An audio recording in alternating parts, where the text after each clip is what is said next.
One of the things that I've learned is that there's a whole different culture inside of the police department and the fire department. The word that I got yesterday in the mediation was, it's paramilitary. You do what you're told.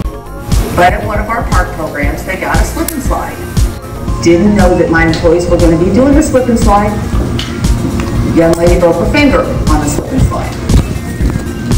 So that, of course, was an eligible workers' compensation injury. My job is to try to work with our cities and help them find ways to either eliminate claims or minimize claims or handle claims once they occur. So I want to talk to you about some of the commonalities I see or some of the problems I see.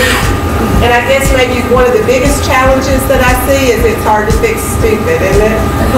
We'll be all over the place. You know what's going to happen is, most of you will be forced to pay attention, or you can sit on the back texting on the back row, which is okay.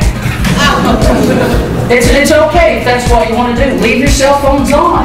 I want to hear what kind of funky ringtone you got going on. I want to make fun of it. So, turn with your backs to me. Talk to the other people. It's okay. It's fine. I'm not a... Get up and walk out at any time. Got a topic here called trending fixed asset records.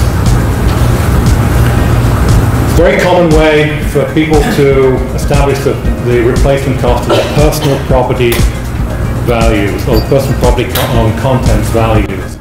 Well, I'm telling the story to my office, of course, trying to be Mr. Comedian. A couple of months later, I get a phone call. The secretary goes, "Gentleman on the phone named Mike Brown." I said, "Who is she?" I don't know. I said, "Probably some crazy citizen." He goes, "Yeah, it's Joe Jarrett." I said, "Yeah." He goes, "You the boy published that article in Florida Cattleman?" Now I know I'm being set up, right? You see where this is going. Held to the standards of a fiduciary. So a lot of the stuff we'll talk about will be based on fees and cost and fiduciary standards of care. What is a fiduciary? Gary touched on this. It's anybody in your organization who has oversight of another person's funds. Our theory is, if you don't know what the expenses are, how can you say as a fiduciary that they're reasonable? Well, you can't. So we want to find out who's getting paid what, how they're getting paid, and are those reasonable for what they're doing. A little bit about the history of OSHA. The federal government passed the OSHA law in 1970. And what this did was allow states to have their own OSHA program. Tennessee took on that responsibility in 1972.